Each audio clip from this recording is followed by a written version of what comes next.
Welcome to Full Speed Racing. We're here at the A1GP meeting at BrandsHatch for the Duratec Sports 2000 Championship.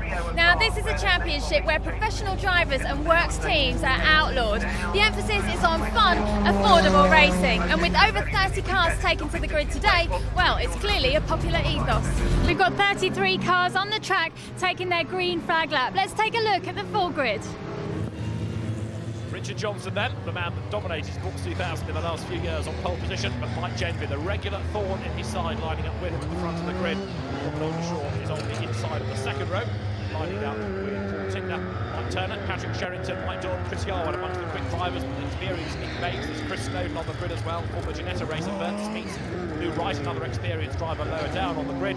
Colin Fairbairn starts 24th. It's really all of his hard work that has rejuvenated the Sports 2000 category in the last few seasons. The cars on the grid then, and if this race is like those that we've enjoyed for the last couple of seasons, it is going to be Rick Johnson versus Mike Genby. The lights go out. A very good start made though by Rob Aldershaw Jr. from the second row of the grid, and it's going to be Aldershaw that leads on the way now up towards paddock. A great start then. The Juno it is that leads the way. The Van Diemen second of Rick Johnson, and then third is the gun of Mike Genby. Up towards Druids for the first time, this huge field underlining how popular Sports 2000 racing has become once again. Turns its way then now through the hairpin up at Druids and then down to Graham Hill Bend. Aldershaw ahead of Johnson, ahead of Genby. That's the top three. And you've got two of the top drivers in the category then running together for second and third places here, Rick Johnson and Mike Genby. Are they going to be able to do anything about Aldershaw, or is Rob going to be able to score a victory here? For the moment, he's defending hard as they go through Surtees. There, Aldershaw leads the way. Rick Johnson right up behind him, and then Mike Genby in third place, just waiting possibly to see what develops ahead of him as forced out wide there. Chris Snowden with the MCR coming out of Surtees. Years ago, Chris Alfa Romeo champion. To the outside line there goes Rick Johnson. He's going to do it, is he, all the way around the outside. Contact between the two, damage to Aldershaw's car. Johnson forced onto the grass. Into Westfield they come. Aldershaw with bodywork under the wheel, locks up, skates straight on. Rick Johnson grabs the lead. Mike Genby goes second, but all of that was triggered really by a rather robust defence going through Hawthorns. Robert Aldershaw had the inside line. Rick Johnson tried the outside. There was contact between the two of them, and Johnson, you've got to say, very lucky to get away with that. It could have been a whole lot worse for him. And so Rob Aldershaw's battered car, and here's how it became battered. He defends coming into Hawthorns. Rick Johnson tries to go round the outside of him, but Aldershaw moves across, contact between the two, and Rick Johnson forced onto the grass there. Really, as I say, lucky to get away with that. In fact, he had all four wheels over the grass, and then that bodywork gets stuck under the front left of Rob Aldershaw's Juno. It locks the front left wheel, and thankfully, when he goes across the grass, it dislodges. Aldershaw now rather distant as far as that lead battle is concerned. So Rick Johnson it is who leads the way, the man from Ancaster, near Grantham, where he and the family run the kart centre. He leads the way. Comes from a good racing family. His father raced in Sports 2000s many years ago. His brother Nick, hugely successful both in the UK and in America. Lower down the order there, number 4, Nick Bates, trying to gain ground with his Lola, the BO790. Car built for Sports 2000 racing a couple of seasons ago, and Nick very experienced as well. Years of Sports 2000s, but prior to that, came back to the mid-1980s Ford Fiesta XR2s he was a front runner in. Number 4 is Nick Bates, the field turning its way then now onto the Grand Prix part of the circuit. You've got a glimpse of the Swedish driver in there as well, Jonas Kvarnström, lower down the order. Race leaders already out of Hawthorns. This is a great battle though, raging on behind number 9, Paul Tickner, who splits his time between this and historic single-seater racing on occasions, comes up towards Westfield. He's got a whole queue of cars behind him, headed by the redoubtable Mike Turner, stalwart Sports 2000 racer, great motor racing enthusiast as well, is Mike, and he's right there on the tail of Paul Tickner now, looking for a way past. Mike Turner with his Lola, the T8990, a car therefore from the 1989 season, having to very strongly defend because right up behind him is the gun in the hands of Mike Dodd. The gun looking for a way past, but Mike Turner defending, and that's Rob Aldershaw, 51. The Juno fighting back as they come down now towards Clark Curve, and through on the inside goes the man that led the first few corners. Rob Aldershaw now back up a place. His car that runs in Class A for the current breed of Duratec built cars. Cars running with, in most cases these days, Duratec engines, the very latest Ford 2-litre engine. Sports 2000 racing started back in 1977. The cars all had the Pinto power units. Well, there are still a fair few Pinto cars around, but the organisers of the championship, conscious that there is a finite number of spare parts, brought the Duratec engine in a few years ago to safeguard the future of the category. It's been a good idea, and there, off the road altogether, Mark Hickson. That was a paddock, and his gun gets back onto the circuit. Triggered its own incident there, I'm afraid, but he's back on track. Dave Croft goes past in another of Gary Gunn's cars. The those two guns now battle their way down to Graham Hill Bend. Meantime, Mike Turner is still trying to gain a place as the cars sprint down towards Hawthorn. Number 5 there, Chris Yarwood, likewise trying to gain ground. Front runner a few years ago in Sports 2000. That in replay, Mark Hickson going off, using all of the available gravel on the outside of Paddock Hill Bend. Lucky on 2 counts there. Firstly, not to get bogged down, and secondly, not to hit anything solid. The race leader, though, Rick Johnson, heads the way, turning his way then through Stirlings. In his second place, Mike Genvy, son of 1970s modified sports car ace Richard Genvy, chasing him hard, the ex-Formula V racer. Mike Genvy has spent most of his time in Sports 2000 taking the battle to Rick Johnson. On occasions, he comes out on top, but normally it's Rick that has the upper hand. But Mike Genvy never gives up trying.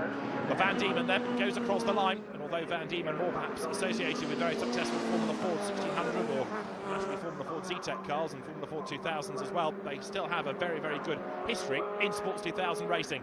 The 05 chassis that Rick Johnson has built for the American market, although Sports 2000 fizzled away in the UK for a good few years in the 1990s, it has always remained popular in America. This is a car built for that market, but Rick Johnson leads the way. Mike Genvy in second place, and great racing here.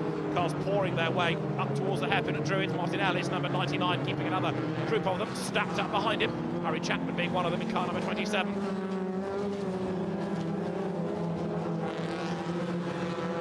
Miles Griffin slow down the order as well in the FAI livery car.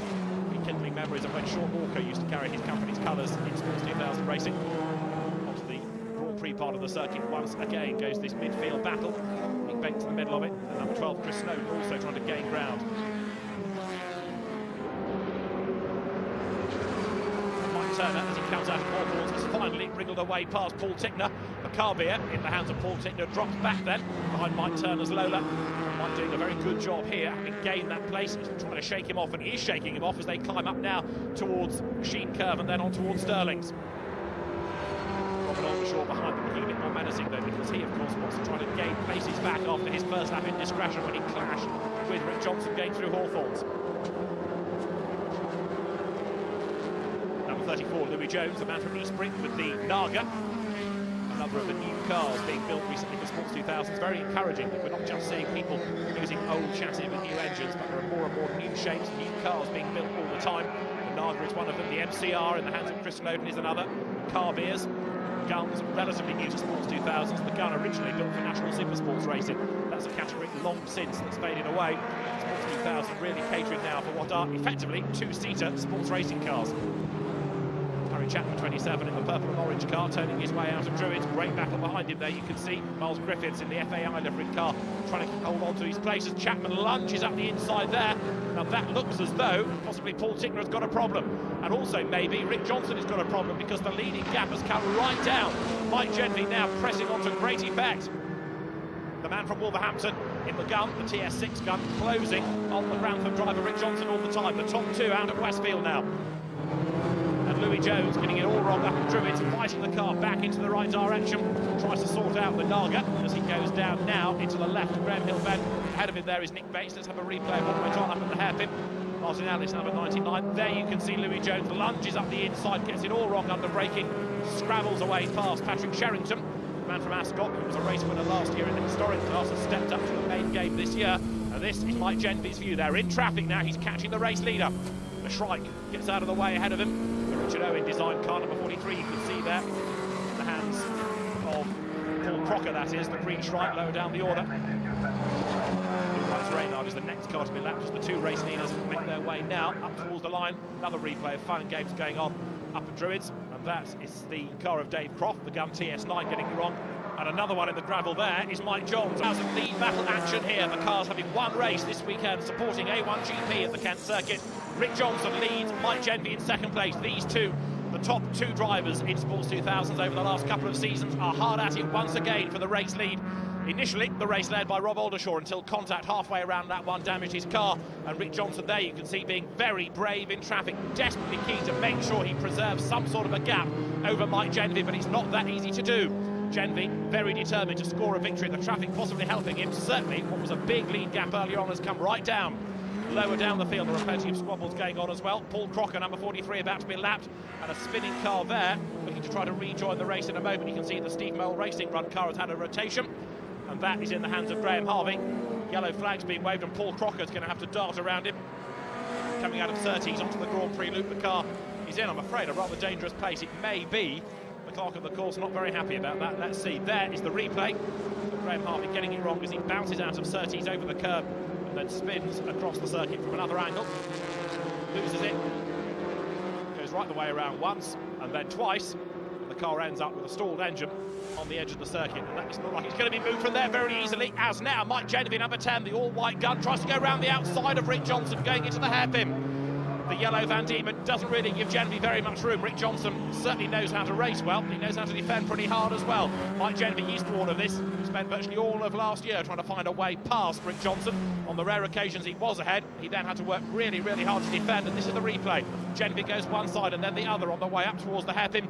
He's on the outside line, but mysteriously the room just ebbs away, doesn't it? He sees that coming, backs out of it. Rick Johnson hangs on to the lead. 30 minutes of racing here, and they're about to be interrupted by a safety car period. That must be for Graham Harvey's car to be dragged out of the way, so Rick Johnson for the moment doesn't have to worry about defending. Graham Harvey's car, the Steve Mole Motorsport hire car, pushed out of the way. He's then out of the race, and the other car in the gravel that we lost earlier, Mike Johns, that car, the Van Diemen, going no further. Now the race should be able to get back up and running pretty shortly now, unless they want to move Mike Johns' car as well from the gravel bed. But as the leaders turn their way into Clark Curve, we are about to go racing once again. And Rick Johnson on his toes as the green flag is ready. The safety car peels into the pit lane, so here they come now, ready for the green flag, up over the line. Rick Johnson sprints his way past the pits. He's under pressure because Mike Genevieve stays with him on the run up towards paddock now. The gap comes down under braking. Mike Genevieve can sniff a race win here. He's much quicker going to the corner. All of that dust, though, where the car of Mike Johns has been dragged out of the way now across the circuit. So they're going to have to be fairly careful with that on this first lap of the restart. 1 or 2 running wide, 1 or 2 losing traction. Great midfield squabble here. Look, pouring uphill. Number 2, Mike Turner, charging through on the inside. That was really brave stuff then. Desperate not to lose out. 51, Robert Aldershaw going with him, the early race leader. Mike Genevieve thinks about the inside going up towards Surtees, but Rick Johnson is able to defend as the 2 cars now make the run down towards Hawthorns once again. Nose to tail, the top 2 now. What can Genevieve do to find a way past Johnson? For the moment, the answer is nothing. He's tried most things around the Grand Prix circuit here. Rick Johnson defends as ever he does, so strongly, sits in the middle of the road. Of course, Sports 2000 cars are pretty wide anyway. First lap of the restart, Mike Genevieve eyeing up where he can make a move on the race leader Rick Johnson. They're going through Robert Aldershaw, likewise trying to gain ground. Harry Chapman is ahead of him, and then Mike Turner, and a little bit further up the road as well.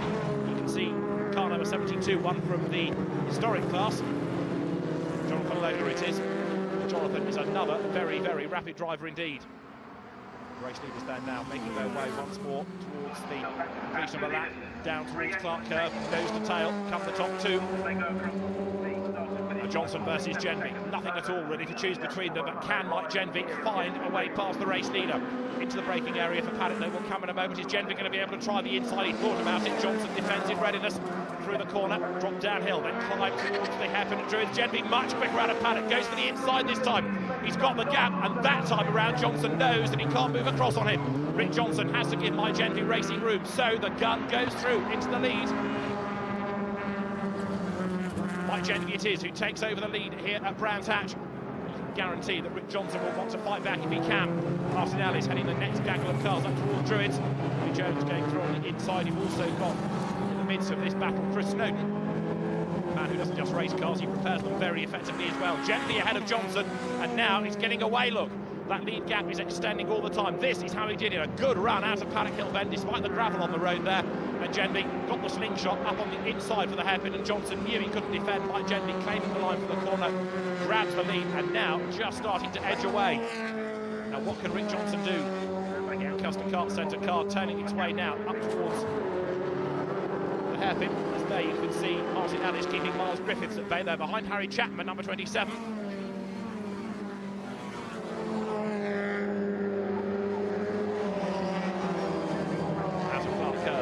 Start and finish line, Chapman versus Ellis versus Griffiths. Harry Chapman, another experienced driver in Sports 2000 racing, and he goes through now up towards the right-hander of Paddock Hill Bend.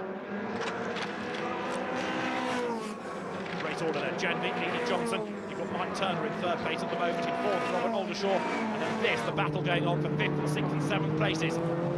Miles Griffiths keeping Martin Ellis at bay as best he can at the moment. These two absolutely together. They've got Louis Jones right up behind them as well. Miles Griffiths doing a really good job here, and Martin Ellis, another experienced Sports 2000 racer, just losing touch ever so slightly.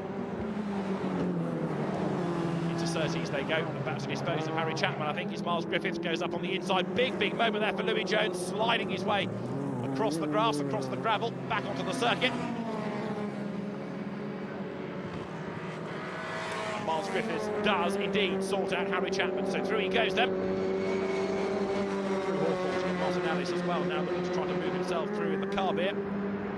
Two-tone blue car beer on the back of Harry Chapman's car. Chapman defends as they swing their way now through Westfield. The race leader, Mike Genvy, though, can almost sniff this race win, and it's the one he really wants to win, not only on the Grand Prix circuit, but in front of a big crowd supporting A1GP this weekend for Sports 2000 Championship. He goes through and up towards Paddock Hill Bend now. 30 minutes of racing, and the clock probably only allows for another lap maybe, so this could well prove to be the last lap for the leading two.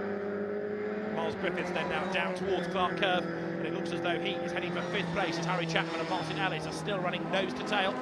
Martin Ellis lines up for a go on the inside as they come towards the line, this time through. The car beer should be able to go ahead of the Lola as they swing down through the right of Paddock. It does indeed. Martin Ellis then goes through on the inside line, gains the place. The road drops downhill, Paddock climbs back up towards the hairpin at Druids. This difficult braking zone, and on the inside Louis Jones has another of his occasional moments in this race, charges up on the inside there, scrabbles around the corner, sorts out Chris Yarwood, and then a bit of a brush between them, and Yarwood, the one that comes off worst there.